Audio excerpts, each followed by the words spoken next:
அஸ்ஸலாமு அலைக்கும் வரஹ்மத்துல்லாஹி வபரகாத்துஹு. அன்பார்ந்த அனைத்து உறவுகளுக்கும் இனிய மாலை வணக்கம், நெருங்கிய இரவு வணக்கம்.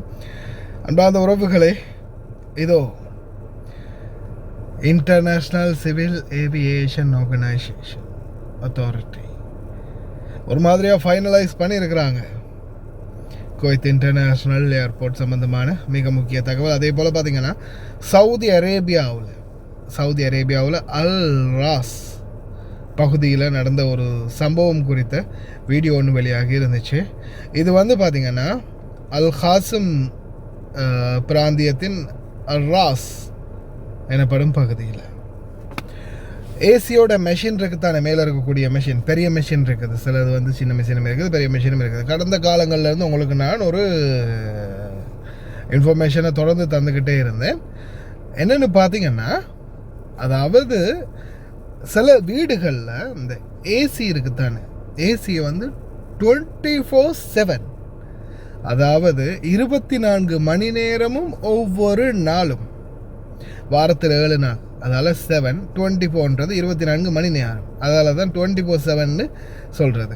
அப்போது அந்த 24/7 வேலை செஞ்சுக்கிட்டே இருக்கும்.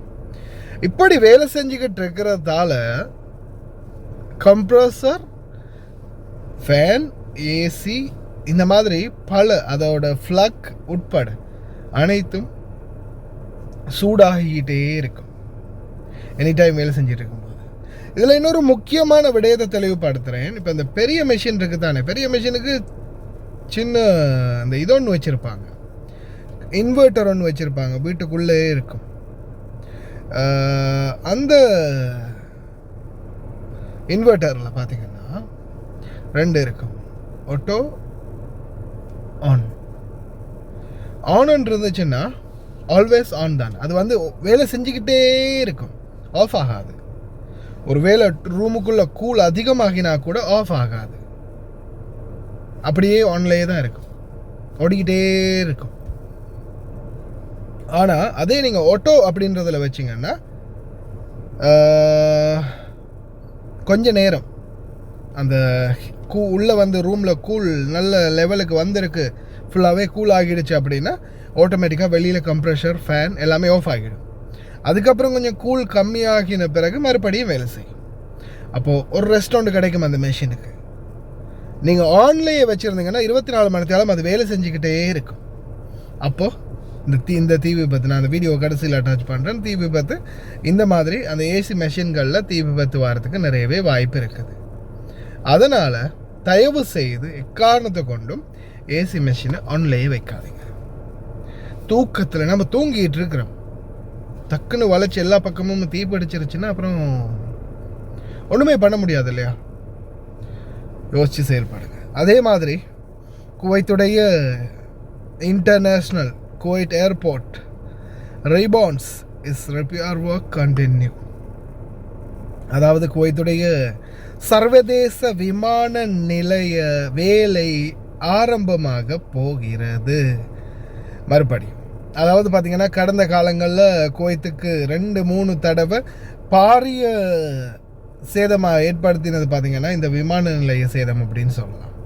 மிகப்பெரிய ஒரு சேதம். அதுவும் தாண்டி இந்த ஜூன் 1 ஆரம்பமாக இருந்து அவ்வளோ அழகாக பக்காவாக ரெடி பண்ணி இந்த ஏர்போர்ட்டை சுக்குநூறாக உடைச்சிட்டாங்க ஒரே செகண்டில் ஒரு ட்ரோனால்.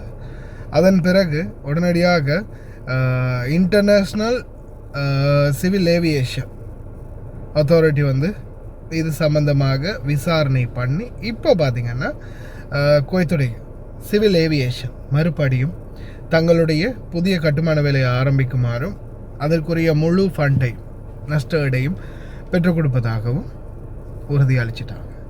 அதனால் இன்ஷா அல்லாஹ் எப்படியுமே விரைவில், பெரும்பாலும் இந்த கார்கோ கப்பல் பிரச்சனை எப்படி ஆகஸ்ட்டில் முடிவடையுதோ அதே மாதிரி ஆகஸ்ட் முடிவில் கூட ஒரு 2 மாதம் நாம் எடுத்துக்கலாமா, ஒரு 2 மாதம் மேக்சிமம், அதுக்கு முன்னாடியே சரி பண்ணுறதுக்கு வாய்ப்பு இருக்குது வேகமாக செயல்பட்டால்.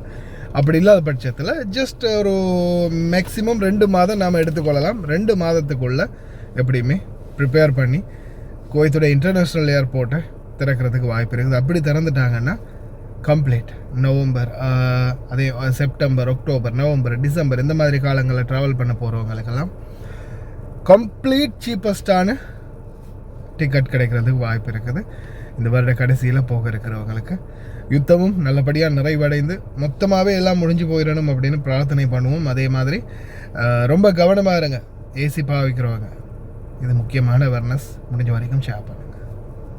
اللهم لك الحمد لك الشكر. الحمد لله همداني وصحيهم كل ابوهم يبشقك. الحمد لله هذا الاسعاف تو جاي.